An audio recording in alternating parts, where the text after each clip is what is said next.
Embedding human rights principles into every aspect of policing and police service delivery was a central theme of the Patton Report in 1999. The report set out its vision for a new policing structure in Northern Ireland and a comprehensive programme of action to provide a human rights-based approach to policing. On the 4th of November 2001, the Police Service of Northern Ireland came into being, and it embraced the protection of human rights as a core function of policing. At the same time, the Northern Ireland Policing Board was established. The board was given the statutory duty of monitoring and reporting upon the PSNI's compliance with the Human Rights Act 1998. Following the publication of the Code of Ethics in February 2003, which sets out the standards and behaviours expected of all our police officers, the board, with the assistance of a human rights advisor, developed and published a framework setting out how it would monitor and measure how well the PSNI are meeting their human rights obligations in day-to-day policing activity. Human rights is about balancing the rights of different people within the community, and it's critical for policing because it allows police officers to take sensible, practical decisions that respect the rights of all. So it goes to the heart of modern policing. Nobody will have confidence in a police service unless there's proper oversight, proper accountability.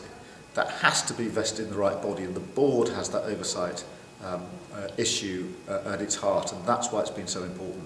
No one has any confidence in any body or organisation that isn't open and transparent. You simply can't be held to account if you aren't open and transparent. It's the fundamental rule.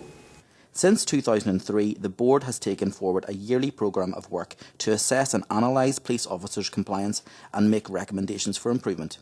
The first Human Rights Annual Report was published in 2005, and this has been supplemented in recent years with thematic reviews. Well, the value to policing is human rights, and of course if you're going to drive a new generation of policing forward, what you must do is convince the communities that it's a real change. So oversight enforces that change in one level, but reassures communities that it's a very real and meaningful process, and someone is looking at it and judging us and helping us improve and get even better. The board has to have it at the top of its agenda. It has to continue to have it at the top of its agenda. It has to continue to challenge, and we have to challenge ourselves. One of the most stunning changes to me as a chief was to see, because of that culture, the willingness of younger officers to challenge the status quo, to actually legitimately and appropriately push back on strategic plans, to say, I think there's a better way of doing it. I think we can look at this from a better minimum use of force, proportionate use of force approach. That's really what success looks like. Over the last 10 years, the PSNI has implemented over 200 recommendations contained within the board's Human Rights Annual Reports.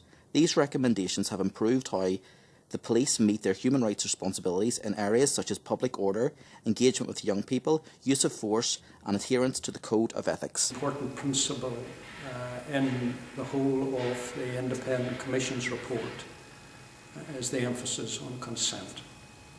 And basically you can couple with consent confidence, and that meant that the wider community, not simply the Independent Commission, but the wider community looked to, in the future, a police service that respected and adhered to human rights in all its dealings with the public. And it was therefore very important that there was a framework by which to measure. I think that level of scrutiny and examination and comment has informed policing now for 10 years. I think it's an excellent idea, and I think it's something which other forces could look at. The model of human rights oversight put in place for policing in Northern Ireland is widely regarded as best practice. Whilst time in policing has moved on since the publication of Patton, the importance and fundamental principles of a human rights-based approach to policing remain unchanged. The board is fully committed to the delivery of its statutory duties in this area and the value that this oversight provides for policing and, by extension, our whole community.